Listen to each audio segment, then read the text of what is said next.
I'd like to give a shout out to community member Lydia Lilly for reminding us of this very emotional and powerful article. How Can Any Human Take This?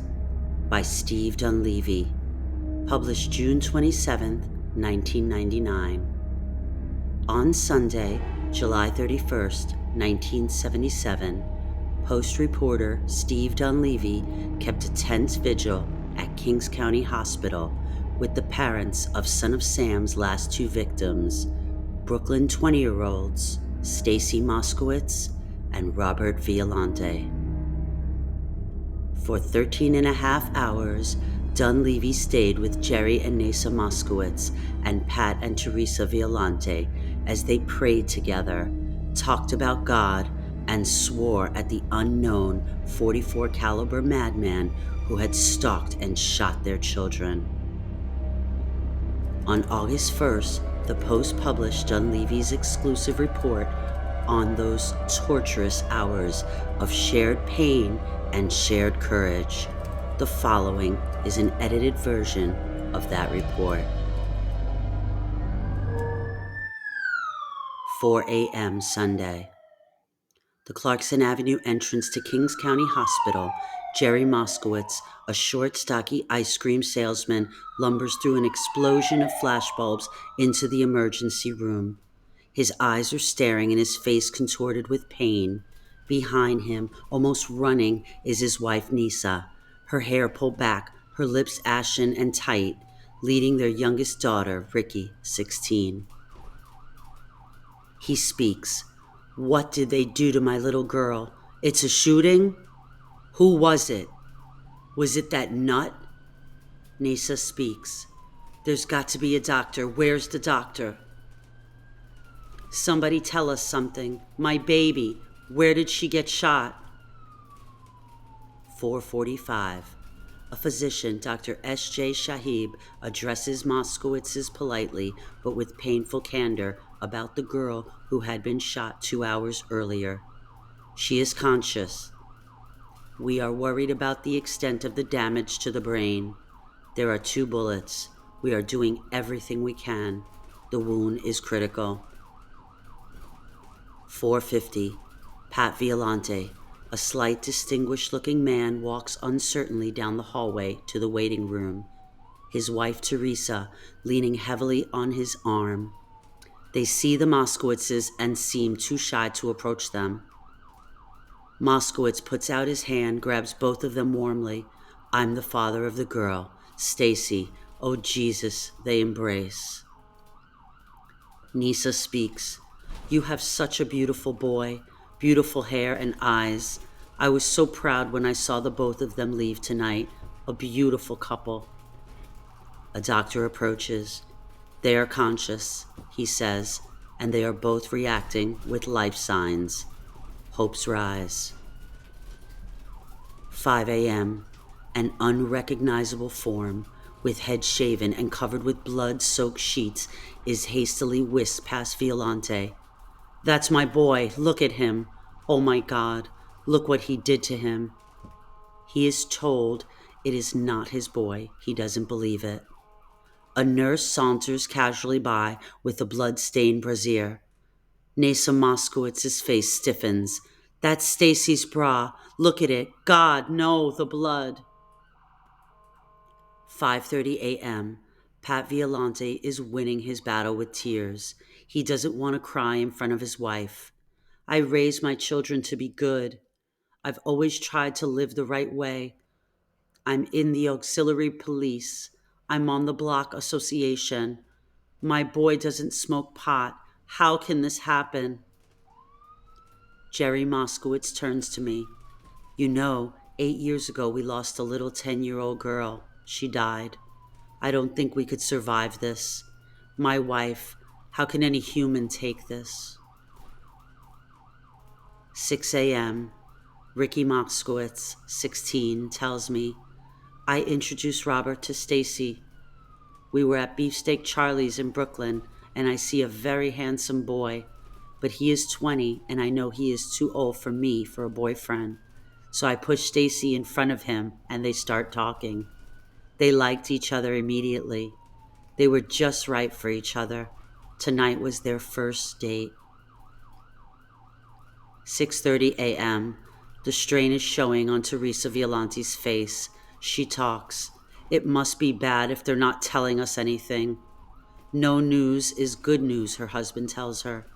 Remember what the doctor said. They were conscious. No, it's bad news, I know. Jerry Moskowitz looks at his wife. I have to tell your mother. Oh my God, what will I tell her? He rings his mother-in-law, Esther Rome. Now look, I want you to stay calm. Stacy has been in a car accident. She's hurt, but everything's okay. The old woman doesn't believe him. She races to the hospital. Later she tells me, I know it's that nut. She's my baby, you know. She's my baby. Oh, my baby. There is a maniac loose, and he hurt my baby. There is no car accident. 7 a.m. A hospital supervisor approaches the Moskowitzes and gives a detailed description of their daughter's 2 bullet wounds.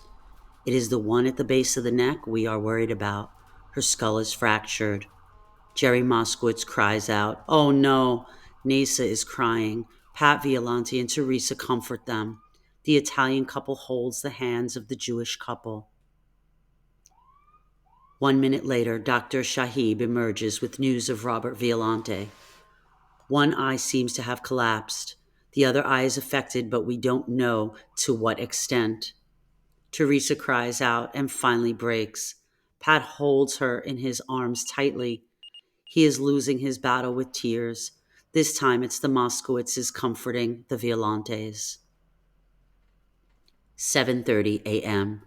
Nasa speaks. You know my Stacy. She really hates pain. God, I hope she is strong enough to just scream bloody murder. Pat Violante looks desolate. His eyes, God, his eyes. I wish it was me. Such a beautiful boy. The supervisor emerges. There won't be any news for some time.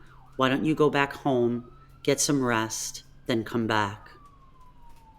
8 a.m. In the Moskowitz's Brooklyn apartment, Jerry picks up the phone. I have to ring my mother in Miami. I don't want her to hear this on the radio. She's tough. He dials and begins talking. Ma, I want you to take this easy. 2 people were shot by a crazy guy. One of them is Stacy. 9 a.m. Back at the hospital, Jerry and Nisa are told Stacy went into surgery at 7 a.m. So did Robert.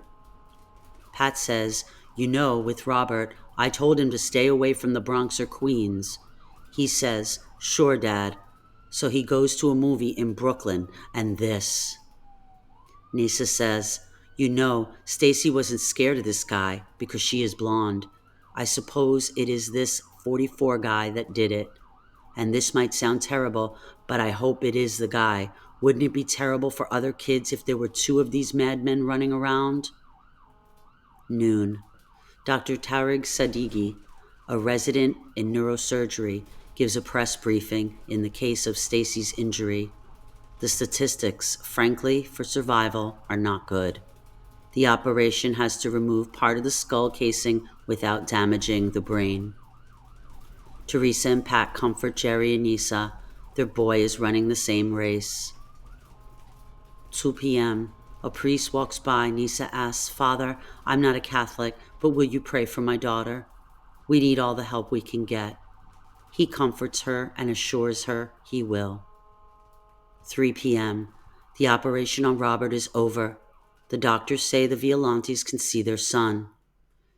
Jerry wants to know when they will hear about Stacy. 1 more hour, says a hospital official. 4 p.m. Pat and Teresa Violante have seen their boy. Pat reports he's alive. No matter what, he's alive. You have to be thankful for that. He recognized us and he talked to us. What about Stacy? 5 more minutes, says the doctor. It's okay for Pat to go home. It looks like his boy has survived. No, I'm not going home. I'm going to stick this out with Jerry like he did with me. 4:35 p.m. Stacy's operation is over. The Moskowitzes can visit her. They find their pretty little girl hooked up to machines, hanging on to life by a thread. Exhausted, they go home for some rest. 11:30 p.m. The Moskowitzes are called back to the hospital. Stacy has gone through a second operation and is now in recovery. Jerry and Nisa are allowed to see her for 1 minute. Jerry emerges. There are no tears left, just a look of a lost man. She's not responding. She's not responding. I look at that machine and the lines aren't going up and down. Nisa wipes her eyes. The Moskowitzes go home. Half a family.